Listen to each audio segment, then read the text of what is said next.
को किसी के बूढ़े वालिदैन हों तो वो उनको छोड़ के नहीं जा सकता अगर वो खिदमत के मोहताज हैं। आपकी कितनी अच्छी जॉब यूरोप में लग जाए, अगर आपके वालिदैन बूढ़े हैं और उनकी खिदमत करने वाला कोई नहीं है तो आप उनको ओल्ड हाउस में जमा नहीं करा सकते। आपको कुर्बानी देनी पड़ेगी उनके लिए, आपको उनकी खिदमत करनी पड़ेगी। बाज लोगों के वालिदैन कोमा में चले गए, बाप या माँ 10-10 साल बिस्तर पे पड़े रहते हैं, वहीं क़ज़ाए हाजत, आप उनको छोड़ के नहीं जा सकते, आपको उनकी खिदमत करनी पड़ेगी। अगर नहीं की, नाक मुंह चढ़ाया उनकी खिदमत से, पेशानी पे लकीरें आई, इन लकीरों का क़यामत के दिन हिसाब देना पड़ेगा। अल्लाह कहेगा क्यों आ रही है तुम्हारी पेशानी पे लकीरें। और वालिदैन की खिदमत एहसान समझ के ना किया करें। बाज़ लोग ये भी हैं कि हम तो अपनों की माशाल्लाह बड़ी खिदमत करते हैं, आप उनका बदला नहीं अदा चुका सकते, जितनी मर्जी खिदमत कर लें। ये तो अल्लाह ने अपने फजल से एक सवाब रख दिया कि मैं बहुत सवाब दूंगा, लेकिन अल्लाह सवाब ना भी देता तो ये तो जिम्मेदारी है, करना है। जिसे हम कहते हैं ना तुम्हारे बाप को भी ये काम करना पड़ेगा। जब धमकी दी जाती है ना, ये तो आपके कहते हैं ना लोग, जब तुम्हारे तो बाप को भी ये काम करना पड़ेगा। तो एक साहब से अपने अब्बा की खिदमत नहीं हो रही, मैंने कहा तुम्हारे तो बाप को भी ये खिदमत करनी पड़ेगी। तो कह रहे मैं तो अपने अब्बा की कर रहा हूं। तो मैंने कहा ये स्टाइल है भाई ये समझाने का क्या है, स्टाइल है कि ये करना पड़ेगा लाजमी, इसमें नो का ऑप्शन नहीं है आपके पास।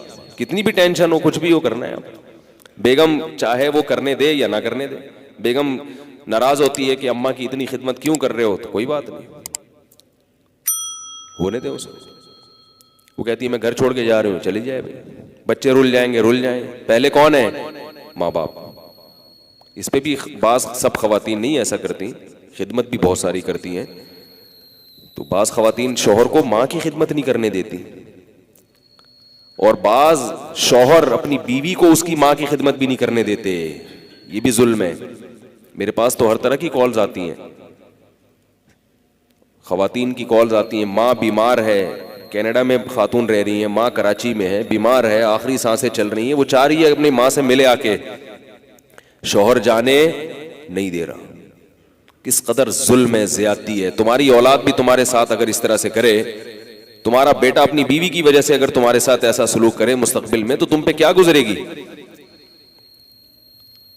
या तुम्हारा दामाद तुम्हारी बेटी के साथ ऐसा सलूक करे, वो तुमसे तुम्हारी बेटी को ना मिलने दे, तो क्या गुजरेगी।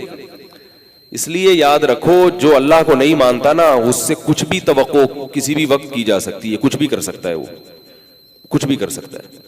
जिसके दिल में अल्लाह का खौफ नहीं है, आखिरत के हिसाब व किताब का खौफ नहीं है, उससे कुछ भी तवक्को की जा सकती है कि कुछ भी कर लेगा वो। उससे खैर की तवक्को ना रखें आप। उसकी खैर भी अगर है तो ये भी कुछ पता नहीं कि कब इस खैर से ये यूटर्न ले ले, कब ये बदल जाए, पेंतरा बदल दे अपना।